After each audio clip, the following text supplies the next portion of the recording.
പണ്ടൊക്കെ കണ്ട മൂവീസിൽ നിങ്ങൾ പറഞ്ഞ മാതിരി ഡ്രഗ്സ്, പാർട്ടീസ്, അങ്ങനെ സംഭവം പോപ്പുലർ ആയിരുന്നു. പക്ഷെ ഞാൻ LGBTQ ഒന്നും അത്ര കണ്ടിട്ടില്ല. പിന്നെ എങ്ങനെയാണ് അത് ഇത്ര വൈഡ് സ്പ്രെഡായി, എത്ര പോപ്പുലറായി? പിന്നെ ഇപ്പോഴത്തെ കാലം ഞാനൊരു ഡോഗായിട്ട് ഐഡന്റിഫൈ ചെയ്യുന്നു എന്ന് പറഞ്ഞാൽ ഒരു സൊസൈറ്റി അത് സമ്മതിക്കാനുണ്ട്. എത്ര ലെവൽ ഓഫ് പൊട്ടത്തരത്തിൽ എങ്ങനെയാണ് ഈ സൊസൈറ്റി എത്തിയത്? അതിലേക്ക് ആഡ് ചെയ്യാനുള്ള ഒരു സാധനം കൂടി ഇപ്പൊ LGBT പറഞ്ഞതുകൊണ്ടാണ് ഇപ്പൊ നമ്മള് സമയം ഔട്ടായിക്കൊണ്ടിരിക്കണം. അപ്പൊ ആ വിഷയം കൂടി ഡിസ്കഷനിലേക്ക് എടുക്കാന്ന് വിചാരിച്ചിട്ടാണ്. സാധാരണഗതിയിൽ ഓരോ ആളുകൾക്കും ഓരോ ചോയ്സുകളും ഓരോ ആഗ്രഹങ്ങളും ഉണ്ടാവും. ഇപ്പൊ എനിക്ക് ബിരിയാണി ആയിരിക്കും ഇഷ്ടം, നിങ്ങൾക്ക് മന്തി ആയിരിക്കും ഒരു പക്ഷെ ഇഷ്ടം. പക്ഷെ അതേപോലെ തന്നെ സെക്സ്വാലിറ്റിന്റെ വിഷയത്തിലേക്ക് വരുന്ന സമയത്ത് എനിക്കൊരു പക്ഷെ ആണുങ്ങളോടായിരിക്കും, വേറൊരാൾക്ക് പെണ്ണുങ്ങളോടായിരിക്കും. അപ്പൊ ഓരോ ആളുകൾക്ക് ഓരോ സെക്ഷൽ ഓറിയന്റേഷൻ ഇഷ്ടങ്ങളും ഉണ്ടാവും. അതിനെയും കൂടി നമ്മൾ മാനിക്കേണ്ട. അതല്ലാതെ ഒറ്റയടിക്ക് LGBTQ നമ്മൾ എന്ത് ചെയ്യണ്ടല്ലോ, അല്ലെങ്കിൽ ഹോമോസെക്ഷൽസിനെ അവർ ചെയ്യുന്നത് തെറ്റാണെന്ന് പറഞ്ഞിട്ട് അവരെന്ത് ചെയ്യുന്നു, ഒരു മാർജിനൈസ് ചെയ്യുന്ന ഒരു മെന്റാലിറ്റി, അല്ലെങ്കിൽ ആ ഒരു ഭാഗം നമ്മുടെ എസ്പെഷ്യലി ഇസ്ലാമിൽ എന്ത് ചെയ്യുന്നുണ്ട്, അത് തെറ്റാണ്, അത് ചെയ്യരുതെന്ന് പറയണ്ടല്ലോ. ഒരു വ്യക്തി ചോയ്സിനെ നമ്മൾ എന്ത് ചെയ്യുക, മാനിക്കാത്ത, റെസ്പെക്ട് ചെയ്യാത്ത രൂപത്തിൽ എന്ത് ചെയ്യുന്നുണ്ട്, വരുന്നുണ്ട്. അപ്പൊ അതും കൂടി ഒന്ന് അഡ്രസ് ചെയ്യണമെന്നാണ്. ഒരാൾക്ക് ബിരിയാണിയും മന്തിയും അതുപോലെ തന്നെ പൊറോട്ടയും ഒക്കെ തിന്നാൻ തോന്നാം. അങ്ങനെയുള്ള ഒരുപാട് ചോയ്സുകൾ ഒബ്വിയസ്ലി ഉണ്ടാവും. സെക്ഷുവാലിറ്റിന്റെ വിഷയത്തിലുള്ള ചോയ്സ് എന്ന് പറഞ്ഞാൽ നാച്ചുറൽ ആയിട്ട് അങ്ങനെയുള്ള നമ്മുടെ മുമ്പിലുള്ള എല്ലാ സ്ത്രീകളെയും പിന്നെ കല്യാണം കഴിക്കാന്നല്ലോ. നമുക്ക് ഇഷ്ടമുള്ള ചോയ്സിൽ നമുക്ക് ഇഷ്ടപ്പെട്ട ആളെ മാത്രമാണ് കല്യാണം കഴിക്കാം.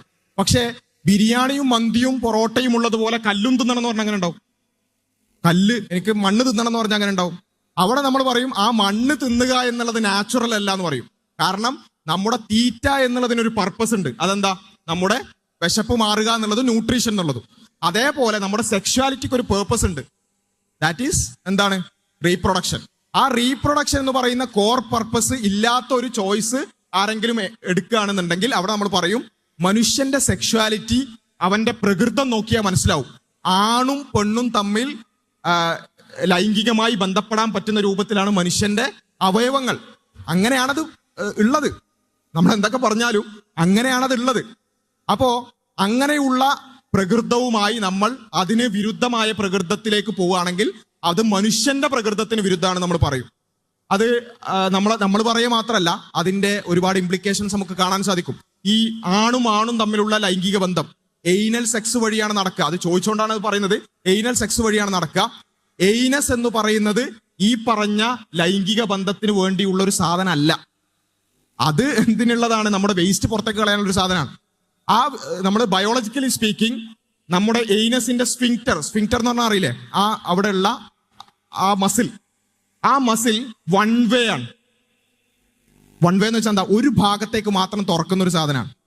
എന്ന് വെച്ചാൽ നമ്മുടെ മലം പുറത്തേക്ക് കളയാൻ വേണ്ടി മാത്രം തുറക്കാൻ പറ്റുന്ന രൂപത്തിലാണ് ഒരു ഹ്യൂമൻ ബീങ് ഉള്ളത്. അവന്റെ മസിൽ അങ്ങനെയാണ്. ഇവിടെ ഈ പറഞ്ഞ ഹോമോസെക്ഷുവാലിറ്റിയിൽ നേരെ തിരിച്ചു നടക്കും. അപ്പൊ എന്താ സംഭവിക്കുക വെച്ചാൽ എയ്നൽ സ്ഫിങ്ക്ടർ ലൂസ് ആവും.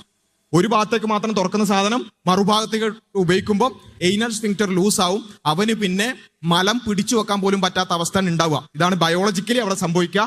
അതുകൊണ്ടാണ് ഹോമോസെക്ഷൽസ് പലപ്പോഴും കുറച്ചു കാലം കഴിയുമ്പോൾ പാഡ് ഉപയോഗിക്കേണ്ടി വരും. ഇതൊന്നും നമ്മൾ അറിയാത്തൊരു ലോകമായതുകൊണ്ടാണ് നമ്മൾ ഇതിന്റെ ഒരു കോംപ്ലിക്കേഷൻ എത്രത്തോളം അറിയാത്തത്. പാഡ് ഉപയോഗിച്ചുകൊണ്ടാണ് പലപ്പോഴും കുറച്ചു കാലം ജീവിച്ചു കഴിഞ്ഞാൽ ഹോമോസെക്ഷൽസ് ജീവിക്കേണ്ടത്. അപ്പൊ ഞാൻ പറഞ്ഞു വന്നത്, ഇത് എന്തുകൊണ്ടാണ് ഇത് സംഭവിക്കുന്നത്? Humans are not design for that. മനുഷ്യന്മാർ അതിനു വേണ്ടി അങ്ങനെയല്ല. മനുഷ്യന്മാരുടെ ഡിസൈനിങ് ആണും പെണ്ണും തമ്മിൽ ലൈംഗിക ബന്ധത്തിൽ ഏർപ്പെടാൻ പറ്റുന്ന രൂപത്തിലാണ്. ഇനി ആണിനോട് തോന്നുന്നുണ്ടെങ്കിൽ ആ തോന്നൽ ഒരു തോന്നലായിട്ട് മനസ്സിലാക്കണം. അത് ധാർമ്മികതയുമായി ഉരച്ചു നോക്കിക്കൊണ്ട് തെറ്റാണെങ്കിൽ അതിൽ നിന്ന് മാറി. എന്തൊക്കെ തോന്നൽ ആൾക്കാർക്ക് ഉണ്ടാവും? പല തോന്നലുകൾ ഉണ്ടാവില്ലേ? ആ തോന്നലുകളിൽ പല തോന്നലുകൾ ഉണ്ടാവും. ആ തോന്നലുകളിൽ ചിലത് നമ്മൾ നിയന്ത്രിക്കേണ്ടതാണ്, ചിലത് നമ്മൾ ചെയ്യേണ്ടതാണ്. അവിടെയാണ് നമ്മൾ മനുഷ്യനാകുക. അല്ലെങ്കിൽ മൃഗവും മനുഷ്യനും തമ്മിൽ വല്ല വ്യത്യാസം ഉണ്ടോ? മൃഗവും മനുഷ്യനും തമ്മിലുള്ള വ്യത്യാസം എന്താ?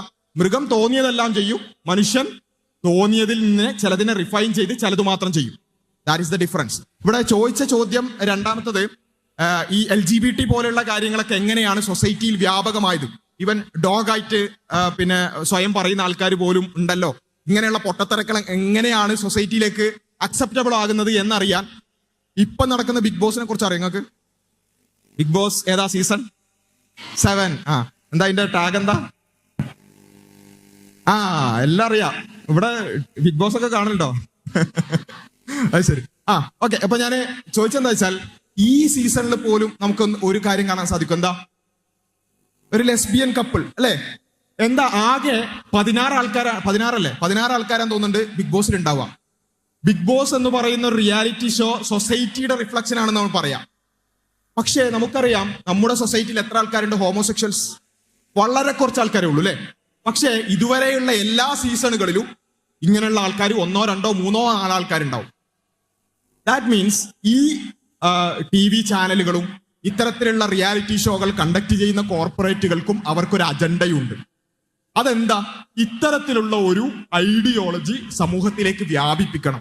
അതിനുവേണ്ടിയാണ് ഡിസ്പ്രപ്പോർഷനേറ്റ് ആയിക്കൊണ്ട് എല്ലാ വർഷവും എല്ലാ സീസണിലും ഇത്തരത്തിലുള്ള കാര്യങ്ങൾ ഉൾപ്പെടുത്തുന്നത്. ഇത് ബിഗ് ബോസിന്റെ കാര്യം മാത്രം പറഞ്ഞല്ല, സിനിമ എടുത്തു നോക്കുക. സിനിമകളിലൂടെ ഇതിങ്ങനെ നോർമലൈസ് ചെയ്യും. അങ്ങനെ സംഭവം വളരെ പൊട്ടത്തരങ്ങളാണെങ്കിലും സിനിമകളിലൂടെ റിയാലിറ്റി ഷോകളിലൂടെ നമ്മുടെ വീടുകളിൽ നമ്മുടെ കുട്ടികളടക്കം കണ്ടിത് വളരുകയാണ്. ഇപ്പൊ ഒന്ന് ആലോചിച്ച് നോക്കുക, ബിഗ് ബോസ് കാണുന്ന ഒരു 6 വയസ്സുകാരിയുടെ ഒരു മെന്റാലിറ്റി ഒന്ന് ആലോചിച്ച് നോക്കുക. അവന് സെക്ഷുവാലിറ്റിനെ കുറിച്ച് തന്നെ ചിലപ്പോൾ അവള് ചിന്തിച്ചിട്ടുണ്ടാവില്ല. ആ 6 വയസ്സുകാരിയുടെ മുമ്പിലേക്കാണ് പെണ്ണും തമ്മിലുള്ള ഇണകൾ എന്ന് പറഞ്ഞുകൊണ്ട് അവരുടെ മുമ്പിലേക്ക് നോർമലൈസ് ചെയ്യുന്നത്.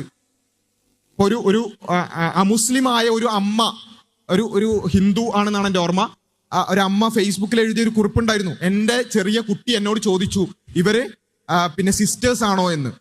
അപ്പൊ അത് ചോദിച്ചിട്ടില്ല, എന്താ മറുപടി പറയാ? അവര് ഇണകളാണെന്നോ?